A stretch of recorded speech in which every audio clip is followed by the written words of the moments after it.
ჰოლანდიის ქალაქ ლეიდენში მდებარე უნივერსიტეტი უძველესია ოქსფორდის უნივერსიტეტის შემდეგ და ის 1575 წელსაა დაფუძნებული.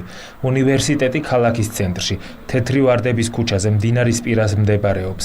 ლეიდენში წლების წინ პროექტი კედლის პოეზია განხორციელდა, რომლის ფარგლებში სხვადასხვა ქვეყნების ცნობილი პოეტების ლექსების სპეციალურად მოწყობილ კედლებზე იქნა მიწერილი. დალი უბილავადე გრაფი ჰოლანდიაში 2005 წელს ჩავიდა. ლეიდენის ქუჩებში ვერც ერთი ქართველი პოეტის კედელი რომ ვერ ნახა, რთული მისია თავის თავზე იკისრა. ხუთი როცა ჯერ ჰოლანდიურსაც სიტყვას ვერ ვსაუბრობდი, სულ ახალი ჩამოსული ვიყავი. აი იმ დღიდან დავიწყე, რომ სად შეიძლება, როგორ შეიძლება, რა დაფინანსებაა საჭირო, იქნება როგორღაც მოხერხდეს. მაშინვე მითხრეს, რომ პროექტი უკვე დახურულია, მეტი აღარ გაგრძელდება. რომ იყო უკვე 101 ლექსი, 101 შედევრი იყო გაბნეული და პროექტი იყო დახურული. ვერაფერს ვერ გავხდით.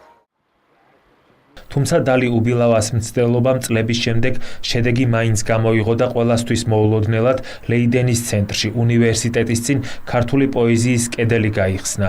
სპეციალისტებთან კონსულტაციების შემდეგ გადაწყდა, რომ ქართული პოეზიის კედელს შოთა რუსთაველის აფორიზმები დაამშვენებდა.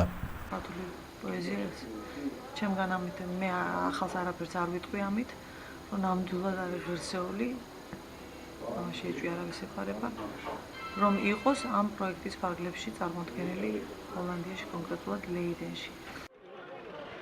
ქართული კულტურის დღეებისა და ფესტივალ იბერიას პროგრამის ფარგლებში ლეიდენის უნივერსიტეტში ქართული ენის, ლიტერატურისა და საზოგადოებათმცოდნეობის კათედრა გაიხსნა, რომელსაც საქართველოდან თბილისის სახელმწიფო უნივერსიტეტის რექტორი ალექსანდრე კვიტაშვილი, საქართველოს ელჩი ნიდერლანდებში შოთა ღვინერია, საქართველოს პირველი ლედი სანდრა ელისაბედ რულოვსი და ოფიციალური წარმომადგენლები დაესწრნენ. ნამდვილად არის დღეს თბილისის სახელმწიფო უნივერსიტეტის ისტორიული დღე, იმიტომ რომ ეს არის პირველი შემთხვევა ქვეყნის ისტორიაში, როცა ჩდება ქართული ენისა და კულტურის კათედრა ქვეყნის გარეთ, რომელსაც ხარ დაუჭერს ფინანსურად და ზოგადად იქნება უნივერსიტეტი ამაზე ლეიდენის უნივერსიტეტთან ერთად ორგანიზატორი. ჩვენ დიდი იმედი გვაქვს, რომ ბევრი სტუდენტი ჩაიწერება ამ კურსებში, დაინტერესდებიან არა მარტო ჩვენიანით, არამედ ჩვენი კულტურით და ექნებათ სურვილი ჩამოსვლისას და ეს რა თქმა უნდა ყოველთვის გვეხმარება, რომ საქართველოზე